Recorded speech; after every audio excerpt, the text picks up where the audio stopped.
Hello everyone, this is Live for Give. Today we'll talk about your queen in siege mission. So, as we all know, we need a queen for every mission in Universe 2, especially in siege. The queen matters more on how your team performs against other players than an explore mission. Explore mission, you can actually put any queen and put an item, you get the maximum points the queen can provide. But in siege, this is very, very important because she's going to decide if you're going to hold up against other players or not. But there is also another thing. The queen does not provide any extraction score. What does extraction score mean? It means the rarity of the shards you will get because of the extraction score, which basically uh, is decided by the generations you use in the mission, and it has nothing to do with the team power. And extraction score also contributes to the HXT rewards. So that's out of the way. She's going to give you a mission boost, a siege mission boost. Uh, I think she provides attack, defense, agility, luck, and all those things. So basically, it gives almost everything the bee would get for a PvP in a way. So what do we do here is like we're going to look for a land with minimum power and possibly try to understand, give you an idea about this is a very good land. So I'm gonna send something very quickly and then explain. So this land and choose a queen. The generation of the queen is going to matter a lot, and the number of updates, the level of the queen also matters a lot because say for a Gen 1 at level 10 it gives you 20%, and at level 20 it gives 40%. I think for Gen 2 it gives 15% and 30%. So I'm going to show you this. So I have this very powerful but a generation 2 around 275 stats. I don't know why I did this, but I did it so that I can show. I used a mythic RJ on a. It's a big mistake. And then I chose a Gen 1 instead of the Genesis Queen. So Genesis B to get a Gen 1 Queen. That's that. So this will go into the history of the Hive and will stay forever with the highest score and won't move up. So this is my Gen 2 Queen, almost 275 average, everything.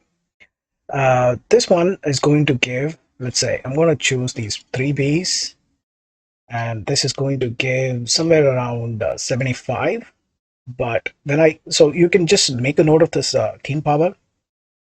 And when I choose, let's say, this one, it's going to give a very similar, but then like this is 50 less stats. Just with the change of generation, you get the uh, same boost. Okay, this is 222. And then when you go to 240, you get like about 10 plus. And then when you go to level 20, that's when the big change happens. So that's like you get a 40% boost because of the generation as well as level 20. So always use a good queen. um, it doesn't matter whether if it is 240 or 270 or 280. Make sure it is level 20 so that it gives a better bonus. Okay, and in this there are some things to notice.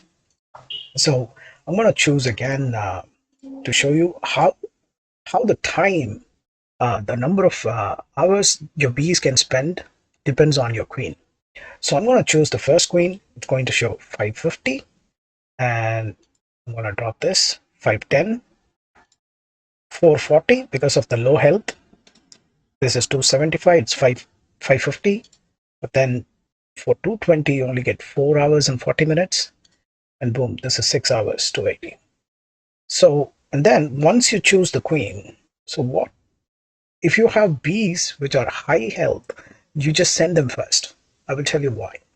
So this bee, if you check this bee, It's 192 health. As soon as I add him, the timer is dropping to 4 hours and 10 minutes.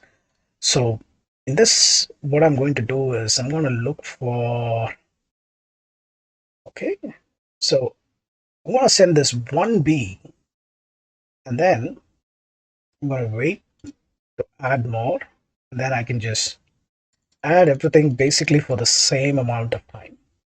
So I get to maintain whatever I started with because I already started the mission with a certain time. So you always need to have at least 1B and send that to capture the land, to freeze that land for you, and then make use of that time to add better extraction score Bs. So I just send and you have it. So whatever Bs are being sent in this mission, their cooldown reduction depends on this queen. And her cooldown depends on the queen which is sitting in the hive, the active queen. So hope this is clear for you. So to summarize, the mission queen does not provide any extraction score because as soon as you select, you see that is 0.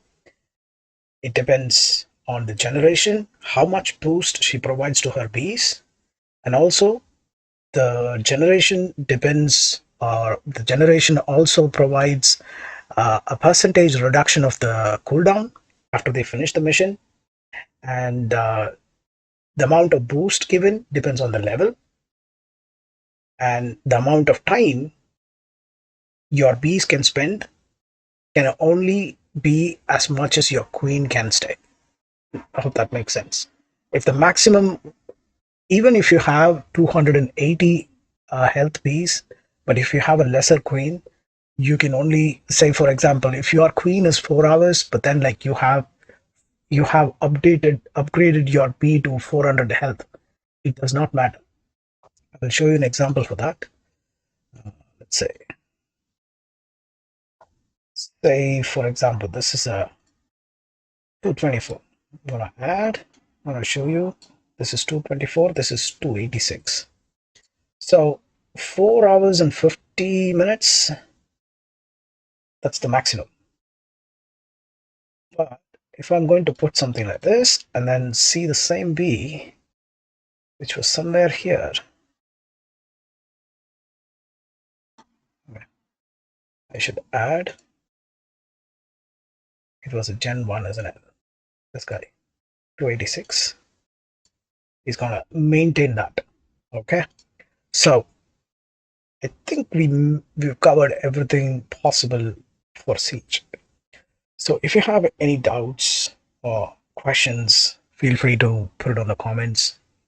And thank you for watching. Merry Christmas to everyone. Hope you like my hive decoration. It just sucked up all the subs I had. Literally everything is gone. It's so cool. I have a Christmas tree, a chopper set up, and a new helper. It's pretty cute. And then there is this new gingerbread pouring sugar. What's it called? Sugar, powdered sugar. And we have a traditional beer, as always. What's Christmas without beer? Brilliant. So that's all from me. Everybody have a great holiday season, and if you haven't subscribed, subscribe. Cheers. Bye bye. Zup zup.